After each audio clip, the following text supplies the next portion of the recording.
here we go. We wrap up our day today at FETC. We started here at 8:30, and we're going to wrap up here at about 4 o'clock. It has been amazing to meet so many impactful educators here at FETC, and we're going to finish with another one. We could probably talk to Nathan for about 3 hours, and that wouldn't even be enough seeing all that he's accomplished. So I'm going to make sure that you have a chance to check out his website. It'll be scrolling throughout the episode. Make sure to go see all the great work that he's doing, because 15 minutes isn't even close to enough. But I want to get him in as soon as possible. So I want to welcome Nathan Lang-Raad onto the show, and thanks for joining. Hey, Matt, it's a pleasure to be here. Thanks for asking me to be on your show. Of course. So for those who don't know you or your work, I'd love for you to share your work in education and your journey to get there. Absolutely. So I always say I'm an educator, I'm a writer, speaker. I started off in the classroom. I was a high school science teacher. I've worked at NASA. I've been a principal. I've been a director of curriculum instruction. Now I work for a curriculum company. And so really just ensuring that students have the resources they need to be successful in the classroom. That's really kind of my compass. So yeah, that's kind of, and of course I write as well. I live up in Maine and at the perfect writing retreat. So I definitely enjoy writing, especially about critical thinking, about authentic learning experiences and things like that. So we'll stay with that for a minute with critical thinking, because I see a lot of time teachers confusing thinking with participation, where they get students to raise their hand and have a one-word answer, kind of a call and response. But what are the skills that teachers need to really instill in students to have critical thinking? Yeah, a great question. I think that asking students to justify their answers is really a good place to start that conversation, and teaching students what that means to justify your answer. What evidence do you have that would help to back up the claim? What are you reading right now, and how do you connect to the text that you're reading? What experience have you had, and how does that inform your future decisions? So I think really the heart of critical thinking is being able to ask questions, asking students how they arrived at their answer, what evidence they have to justify it. So I think that's where it starts, and then building a framework around those skills. And we'll stick with that asking for a minute, because one of the things I share with new teachers, and one of the failures I had early on in my career, was not asking questions, because I was worried someone would say you don't know everything. Not that I think they ever thought we knew everything, but when I was principal, I was afraid to ask something because I didn't want someone to think, our principal doesn't know this. And it wasn't until I started to say, I need some support. I don't understand this. And how do you empower students to have that agency to do that? Yeah, I think it really is a mindset shift. I think we have to frame education around, this is not a place where you're just going to impart knowledge to people, or it's not about having all of the right answers. It really is about a discovery process, and you can't learn at a deep level if you don't ask questions. You can't learn at a deep level if you don't experience some bewilderment and some confusion. I mean, that's really the foundations for deep learning. Is something happens, something surprises you, and you're confused and you want to know more about that. And so the inquiry process should be a very natural process. Unfortunately, the way our education system was set up early on, it was meant to work at scale. It was meant to be very productive. And so it was more about learn this information, learn it quickly, don't ask questions. Teachers are the experts, listen to me. And I think that's the other part of that question too, Matt, is the fact that educators shouldn't be really holders of knowledge that we are going to impart to students. We really should be expert question askers. Of course, expert facilitators of learning is really important. And embracing the culture of it is okay, and we shouldn't know everything, because once you feel like you know everything there is to know, then you're going to stop learning. So that is great. And I can talk about that all day. It's something that I'm really passionate about. But if you want to learn more, there's a great book called Never Stop Asking, Teaching Students to Be Better Critical Thinkers. So make sure to check that out.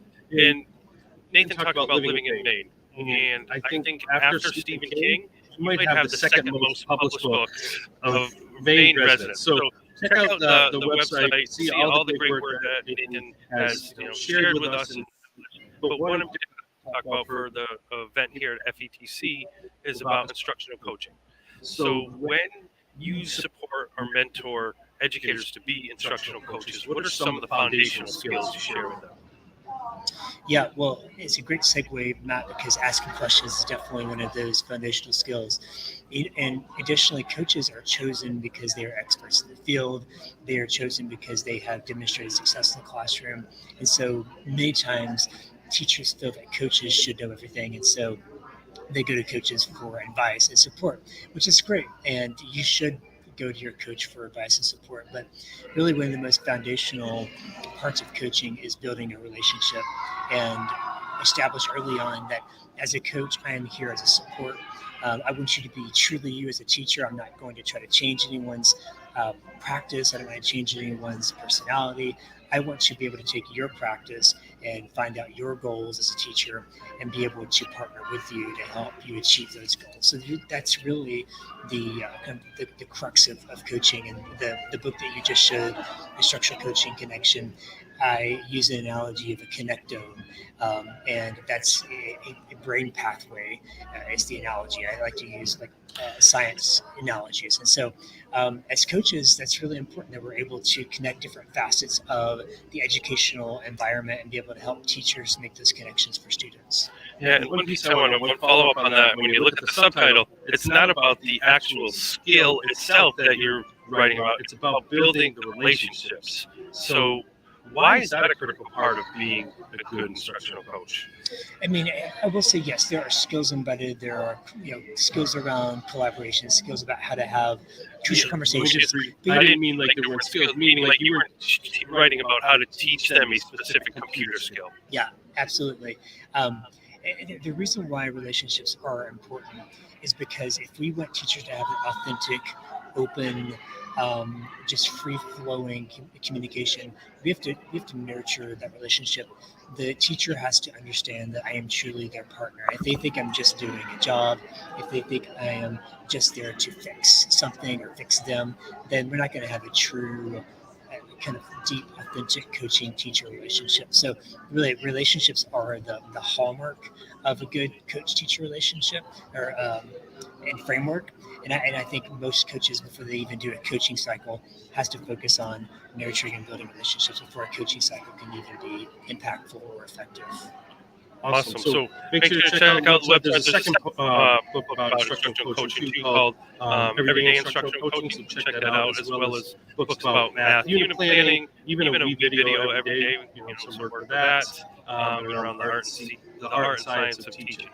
And so the participants here at FETC is going to have another opportunity to see you as a session speaker. So you have a session tomorrow, correct? Yep. So we have Wednesday at 10 o'clock, integrating technology into classroom authentically, thoughtfully, and strategically. So when people are looking through the menu of options, why is this a session they should go to? Yeah, one of the great things about this session, I had a solo session yesterday. The session tomorrow, I get to co-present with Adam Hartman, the superintendent of a school district in Colorado.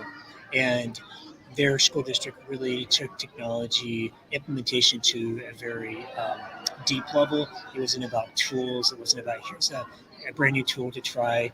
It really was a culture of innovation, and he was able to rally teachers together, educators together to think through how technology is going to make an impact on our students and making sure it's a pedagogy first methodology. And so it's a great opportunity for participants to see how this works from a district leadership perspective, and then I'll be there to support the conversation, interview him, ask him questions, so the audience can really dig deep and think through how they would lead the technology integration into their school district. And so, besides the speaking you're doing here, and you had a book signing today, you are well accomplished, well read, but you come to these events looking to be a learner as well. So, what are some things you want to take from FETC and put into your own work? Yeah, I think about current context. I think about where we are today with technology. I think about with OpenAI and with ChatGPT and all the conversations around where technology is headed, and there's a timeline. And I think about where education, how we can, instead of always trying to follow the technology timeline, how we can lead in that effort of innovation. So I think, as far as my own learning, I think about the context that we're in, where we should be going in education, and how the sessions here can kind of help make those connections for me, and how I can best lead the education space and be a participant in leading education forward. Awesome. So So April April 2023, 2023, this is this is coming coming out. Is out. that Is that correct? correct? You You excited? excited? Oh, can't wait. All right. So make sure to check that out. Put that on your calendar. Make it come to life, because I know that I will definitely be diving into that as well. So what's next for you besides this big book coming out? Like, how do you use that to support districts? Yeah, so districts, especially with where OpenAI is going right now. That I know I mentioned it before, but our education landscape is being challenged with technology that's really requiring students to go beyond content and beyond knowledge. Now that we have technology that can write papers for students, we have to be able to challenge them in ways where we're really looking at skills for success: critical thinking, creativity, how to communicate effectively, how to lead, how to be an entrepreneur. I think these are skills that students need for the future, skills that AI can't do for students. So that's what we have to focus on. So that's with my work at schools: is how do I equip them with the resources so they can teach students skills that they can use to help them be good citizens, engaged citizens, good civil debaters, where they can have a civil debate with someone they disagree with. These are skills they need for success in the future. Awesome. So superintendents, principals, districts, reach out to Nathan. Make sure to get him in all these great skills. As I shared, some of the books that you're doing, the support, the coaching yourself that you do for districts. Make sure to reach out to him. Website is below. His Twitter handle is right on his name right there. So before I get you out, last question for you is, what does stronger together mean to you? I think that as individuals, we all have our goals, we all have our hobbies, we all have the things that make us excited. But I think we also have to realize, as a community of learners, if we are going to impact the teaching profession, if we're going to impact the field of education, we have to be social learners. We have to be able to connect and be able to learn together and lead together. So it's important that we acknowledge our individual goals, but also acknowledge our collective goals that we have. Awesome. Well, thank you so much for coming out. It's great to meet you. For me, selfishly, I get to meet so many new people. I can't wait to dive into your work and use your writing and your talks to make me a better educator. So thank you so much. Hope you have a great rest of the time here at FETC. Thanks, Matt. It's been a pleasure.